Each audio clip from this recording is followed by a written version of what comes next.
સુરતના Udhna railway station પર છઠ પૂજાને લઈને વતન જતા લોકોની ભારે ભીડ જોવા મળી। લોકોને ટ્રેનોમાં બેસાડવા સ્થાનિક અને રેલવે પોલીસ કામે લાગી।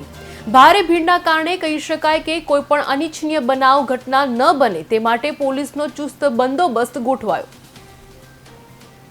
રેલવે સ્ટેશન ઉપર જ્યારે છઠ પૂજાને કારણે ખૂબ મોટી સંખ્યામાં લોકો આવેલા છે તો એને એન્ટિસિપેટ કરીને અગાઉથી જ બંદોબસ્ત રાખેલો હતો।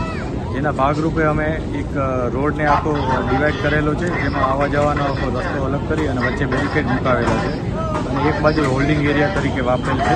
આ હોલ્ડિંગ એરિયામાં પણ અમે અલગ અલગ બ્લોક્સ બનાવ્યા છે અને બ્લોક્સ બનાવીને પછી જેમ જેમ જગ્યા ખાલી થાય એમાં લોકોને આગળ એક લાઇનમાં વધાવીએ છીએ અને આગળ વધારી અને એ લોકોને પ્લેટફોર્મ સુધી પહોંચાડીએ છીએ। આ માટે અમે 100થી વધારે પોલીસ અહીંયા તૈનાત કર્યા છે, જેમાં એક એસીપી, 2 પીઆઈ, 6 પીએસઆઈ ઉપરાંતની ટીમ છે।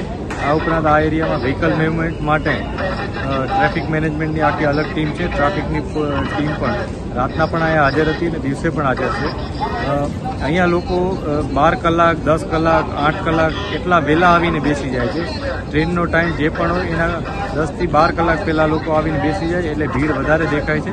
ઘણીવાર અન્ય એરિયામાંથી પણ લોકો આવે છે। સુરત શહેર ઉપરાંત વાપી, વલસાડ, બારડોલીથી પણ લોકો આવેલા છે।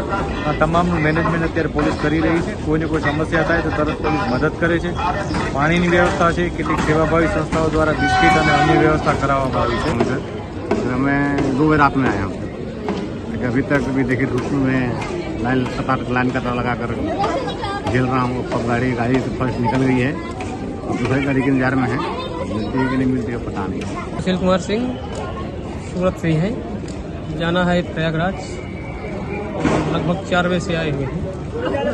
टिकट न मिलने की वजह से थोड़ा गाड़ी लेट हो गई। इसकी वजह से दिक्कत कितनी हो रही? दिक्कत तो हो रही सर, क्योंकि 4 बजे से बैठे हैं, टिकट मिलने में भी 3 घंटा 2.5 घंटा लग गए और गाड़ी भी छोड़ के तो दिक्कत ही दिक्कत।